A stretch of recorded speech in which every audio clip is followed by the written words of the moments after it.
we're here at the Steamboat House in Houston, and as you can tell, we'll pan around in a minute. It's literally a great restaurant, but it also has a great deal of Texas history. So hopefully, with some of our Texas State Society members coming to Houston, they'll come here and they'll almost get college credit for Texas history just having a good dinner here. This is for the Texas State Society, and we have an annual observance of San Jacinto Day. And obviously your great-grandfather was so important to Texas, not only as a general, but as president and senator and then governor of Texas. But we just appreciate you being able to talk today about being a descendant of Sam Houston. Those of us who, I was fortunate enough to be born here in Houston, so I got it naturally, but my dad came here as soon as he could. He was drafted in World War II and sent to Ellington Air Force Base, and thank goodness he did, because that's where he met my mom. And that's how I got born in St. Joseph's Hospital in 1947. But I've seen you lots of times to the San Jacinto Battleground on our observance, and we'll do that again this year. Since it's on a Saturday, I can be there. But I'd just like you to talk about being a descendant of literally a hero of Texas and literally of our nation too, Sam Houston. Well, I wasn't born in Texas either. If you remember that General Houston's youngest boy was a state senator, and they asked him to run for governor. He said, "What platform should I run on?" And they said, "Well,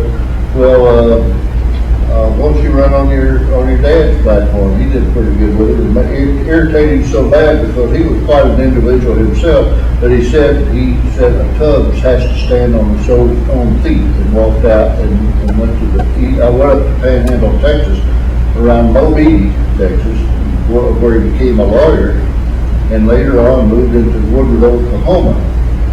And so my father was born in Mobile, Texas. If you go out in Panhandle, Texas, you'll see a little place in the road, and they still have the old jail there in the law office where Temple Houston practiced in Mobile. But the town has moved about 2 miles north because the railroad came through, and it came through 2 miles north, and then moved the town up there. So it's Old Mobile, we call it.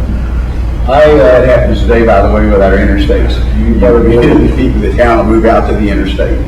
And so I came out of Oklahoma. My dad was born in Mobile. He went to Woodward when he was about 5 years old, and married my mother, who came from Medicine Lodge, Kansas, which is not far north of Woodward.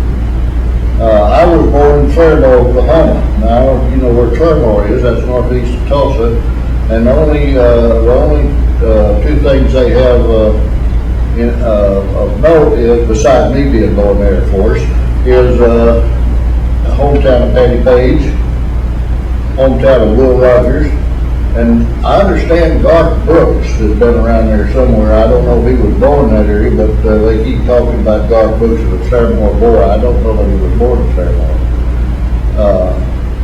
So in 1941, my dad had retired as an Army officer. He started off at about 1912 and got out of the Army in 1930. Became polo coach at Oklahoma Military Academy in Claremore, and that's where I was born. And for the other information about that that's kind of interesting, the doctor who delivered me at home was a full-blooded Cherokee Indian doctor named John Bushyhead, and he was the first cousin of Will Rogers. So I go back into Oklahoma, and I came to Texas in 1941, the start of 1942, the start of World War II. Dad got his commission back, and we moved all over the country. From the time I came out of the 6th grade in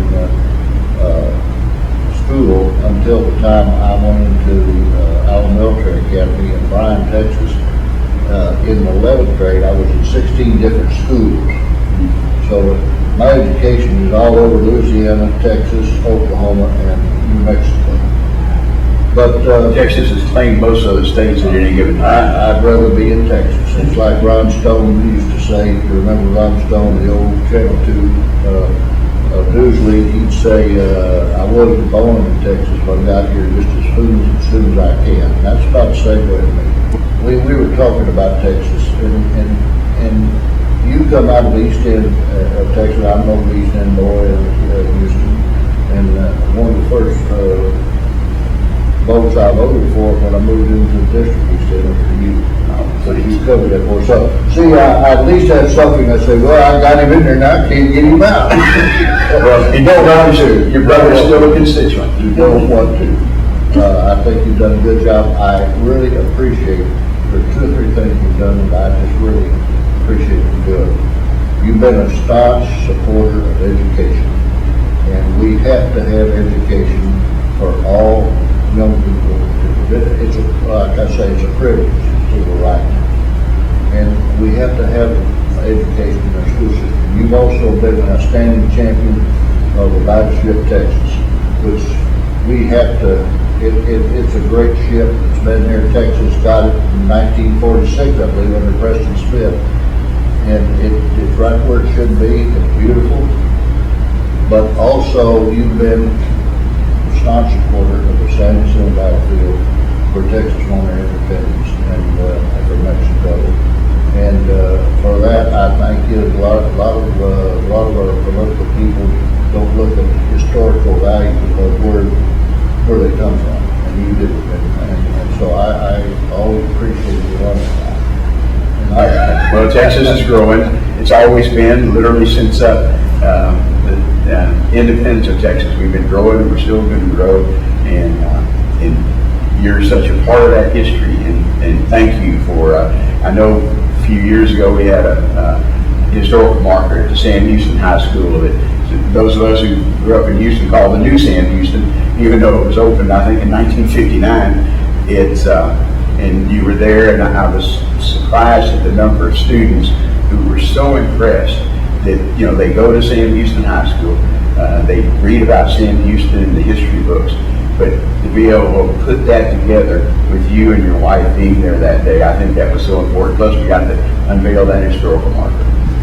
But thank you for being here, and sometime, if you're well, we'd love you to come up to DC, and we'll honor you, because again, you're a legacy for what Texas is about. Thank you for that, and good luck on the meeting in Washington D.C. I wish I could be there, but I just had to make a decision. I don't go out of town anymore.